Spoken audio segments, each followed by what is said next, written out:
na rin nabuo ang pangalang Kaji. Si Jiro nakaisip noon at ipininta niya ito sa kanyang t-shirt. Noong sumunod na pagkakataong puntahan niya ako, Kaji ang pinagdugtong na Carmela at Jiro. Sabi pa niya, kung magkakatuluyan daw kami pagdating ng araw, ay yun din daw ang gusto niyang maging pangalan ng unang anak namin. Sa totoo lang, isip bata pa ako noon. Dahil 17 pa lang ako and he was 27. Kaya ang tungkol sa pagkakaroon ng baby ay wala pa sa isip ko. Si Jiro ang unang boyfriend ko sa totoong buhay.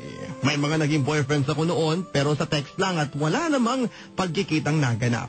Si Jiro din ang first kiss ko at naganap yon noong Valentine's Day. Nauna kaming magkita matapos ko siyang sagutin. Naging maligaya kami ni Jiro, Papa Dudut, kahit sa text lang kami nag-uusap at ramdam ko ang sweetness niya. Hanggang sa sumapit ang 18th birthday ko, pero hindi ako nag-asam ng kahit na ano pang handaan. Dahil nauunawaan ko na maraming binabayaran si Papa na pagkakautang. Alam na rin noon ni Jiro ang tungkol sa kwento ng pamilya ko. Hindi na ako nahihiya sa kanya noon kahit ang tungkol sa kagagahan ng aking ina ay tuluyan ko nang sinabi sa kanya. Huling balita ni Papa tungkol kay Mama ay nandito raw siya sa Pilipinas pero nasa piling ng kanyang bagong asawa. Masakit sa akin yon at kay Kuya Arlon ang ginawa ni Mama pero pilit kong tinanggap at ikinintal ko na lang sa isipan ko na aanhin ko naman ang ganong klaseng ina. Kaya kung ang tungkol sa magarbong dibo ang iisipin ko, alam kong yon ay malayong mangyari dahil mas maraming bagay na dapat pagtuunan ng aking ama ng pansin.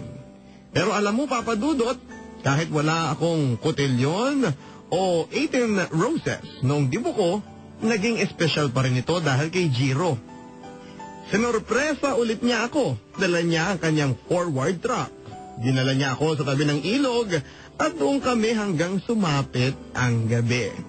Sa mismong likod ng forward siya nag-set up ng mesa.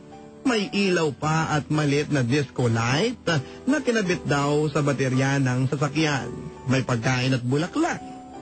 Isinayaw ako ni Jiro noon. Doon kami sa likod ng forward sumayaw at madilim na noon pero may ilaw naman kami. Disco light pa na bumagal din ang paggalaw noong pinatugtog na ni Jiro ang kanyang paboritong kanta, ang Remember When. Nakangiti siyang tumayo at sinabing, pwede bang ako ang maging first dance mo? Sumayaw nga kami noon, Papa Dudut, at buong kanta at pakiramdam ko noon ay dibo ko. Napaka-espesyal sa lahat ng dibo ang ginawa ko noong araw na yon. Saksi ang mga pictures namin sa Digicam ni Jiro na kami lang din ang nagpicturan. Pero tuwing shot ay hindi say cheese ang sinasabi namin, kundi say Kaji. Remember when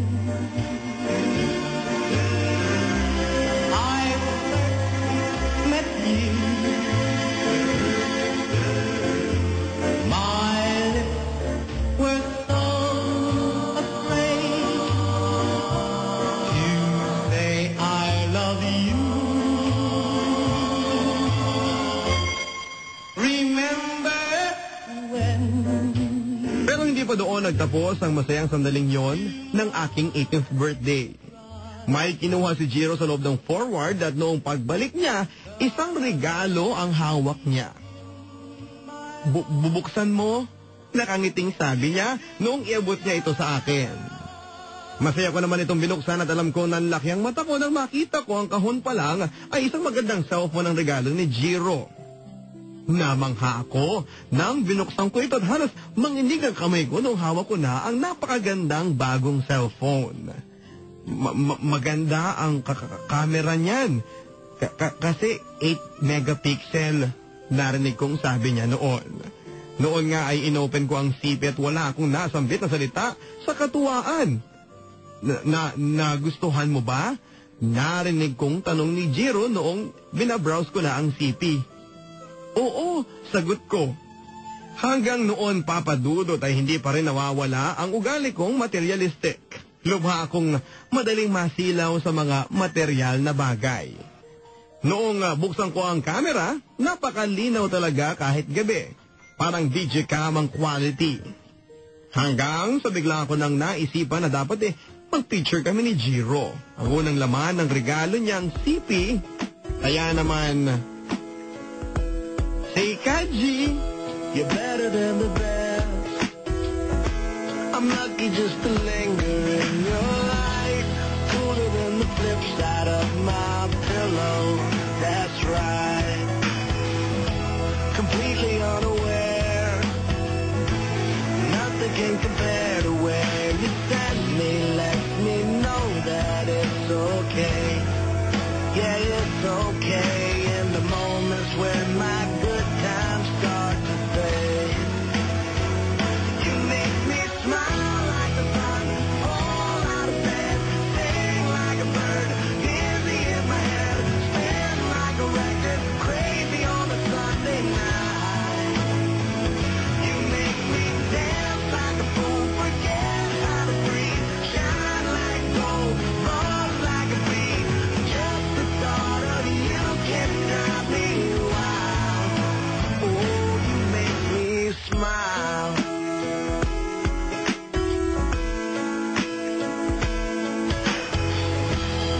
Even when you're gone, somehow you come along just like a flower poking through the sidewalk crack. And just like that, you steal away the rain. And just like that, you make me smile like the sun. Fall out of bed, sing like a bird. Dizzy in my head, spin like a record. Crazy on a Sunday night. You make me dance like a fool. Forget how to breathe. Shine like gold, buzz like a bee. Just the thought of you can drive me wild. Oh, you make me smile. Don't know how I live without you. 'Cause every time that I get around you, I see the best of me inside your eyes. You make me smile. You make me dance like a fool. Forget how to breathe. Shine like gold. Buzz like a bee. Just the thought of you can drive me wild. You make me smile like the sun.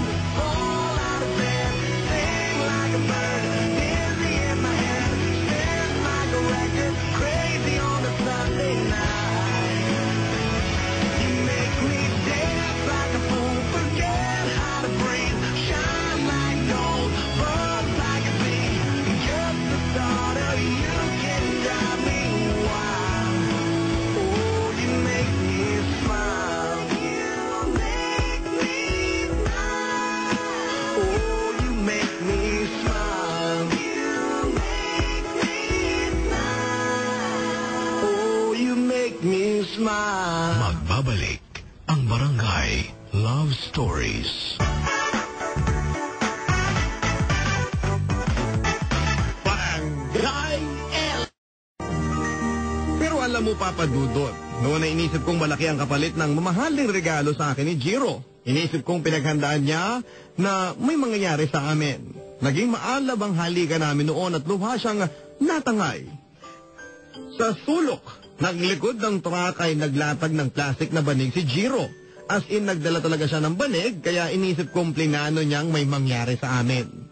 At hindi ko nagawang tumanggi dahil hindi ko alam kung bakit hindi ko nagawang tumutol.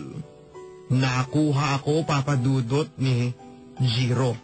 At kahit noong tapos na kami, tulalaman ako dahil naipagkaloob ko ang sarili ko sa kanya sa likod mismo ng truck, ay hindi ko siya nagawang sumbatan. At hindi rin ako nakadama ng takot o pagdududa. Inihatid ako ni Jiro noon sa bahay. Alam ko nag-aalala si Papa, pero pinili pa rin ni Jiro na huwag munang magpakita sa aking ama. Hindi na ako nagtanong kung bakit dahil alam ko namang may depekto sa kanyang pananalita. Ang idadahilan niya, hinayaan ko na lang. Noong dumaan pa mga araw at noon pa lang ako nagkaroon ng takot na baka bigla na lang akong iwanan ni Jiro. Baka bigla na lang siyang hindi magpakita pero nagkamali ako dahil mula noong may mangyari sa amin ni Jiro ay lalo pa siyang naging sweet. loving at napaka-thoughtful sa akin. Tuwing magkikita kami ay may regalo siya sa akin. Mahal na mahal niya ako at na-spoiled ako sa pagmamahal niya. Sobrang pagmamahal. At naniniwala ako na ang lahat ng sobra ay masama dahil unti-unting naglaho ang pag-ibig ko para kay Jiro mula nang manligaw sa akin si Peterson. Oo, Papa Dudut. Niligawan ako ni Peterson na dati ay namahiya sa akin dahil nabisto niya na napaka-ilusyonada ko. Noong una ay tinanong ko sa kanya kung bakit niya ako nililigawan. Sa kabila ng katotohanan, alam niya na pangit ang ugali ko. Ang sagot niya, nobody's perfect naman, Carmela, di ba? Lahat tayo ay may depekto. Kung mahal mo ang isang tao, matatanggap mo ang lahat ng pangit sa kanya. And so far, yun lang naman ang hindi maganda sa'yo. Mas marami pa rin magandang bagay tungkol sa'yo. At yun ang minahal ko. Noon pa, Carmela. Ngayon ko lang naipagtapat dahil hindi ko na kayang pigilan pa ang sarili ko. Mahal na mahal kita at natatakot ako na baka maunahan ako ng iba. Just when I thought our love was here to stay. Just when I thought you'd never ever go away.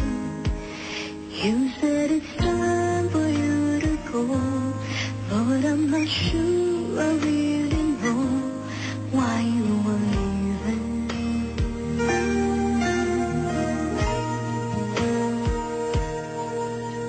And when we finally say our last goodbye,